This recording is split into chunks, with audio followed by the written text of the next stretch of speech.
video on the effects of creatine, the amino acid, and its effects on athletic performance largely in relation to ATP production in the body. Creatine is taken as a nutritional supplement widely throughout the athletic industry. It's known for helping the body in fast-paced, short bouts of exercise, building energy production to create muscle. It's stored primarily in the muscles as phosphocreatine, and phosphocreatine is the enzyme which helps to synthesize ATP. So this process in particular, the ATP production, is known as a phosphagen system, or our immediate energy system in our body, and that is really what helps with the fast-paced exercise.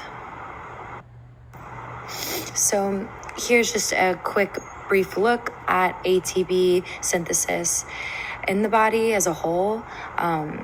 We see here ATP is produced from a glucose molecule in the mitochondria.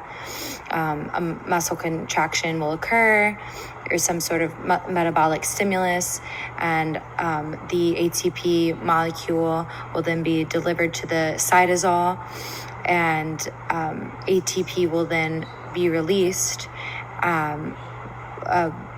A phosphate group will be released from ATP, and that will be made into adenosine diphosphate, and then the adenosine diphosphate will then go through the cytosol, be recycled and rephosphorylated to where it can go back into the mitochondria and be recycled for more energy use. This system in its entirety takes about 2 minutes to recover. So this is about fast, rapid movement and exercise as an anaerobic process in the body. So you're asking, how does creatine come into play with this?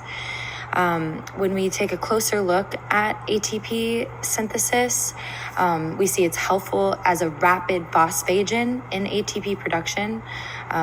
We see here, starting with the muscle activity, that once ADP is made into adenosine triphosphate, this is because of creatine kinase enzyme that interrupts here, phosphorylates ADP into ATP.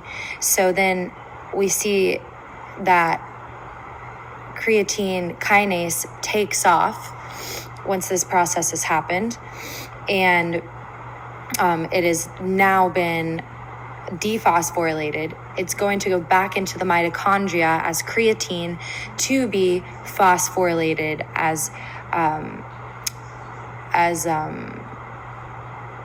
phosphocreatine.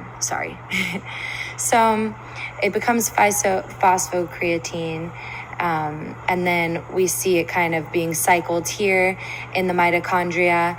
It loses its phosphagen group, and then it gains a phosphagen group because ATP is in the midst of losing its phosphagen group, and then it exits the mitochondria as phosphocreatine to then be recycled for ATP synthesis.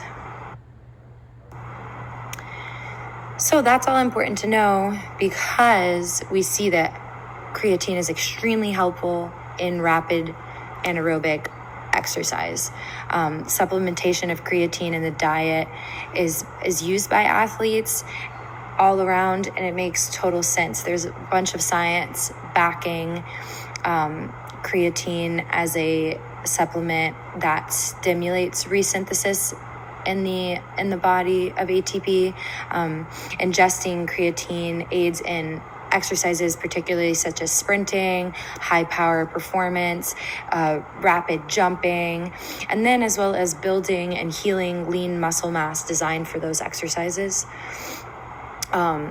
So it's pretty essential in energy production throughout the body. It's stored as an amino acid in the muscles. So as we ingest it as a supplement, it makes sense that it will be stored there until we access it via exercise. So then that way it can turn into creatine phosphate and go throughout the ATP creatine kinase process.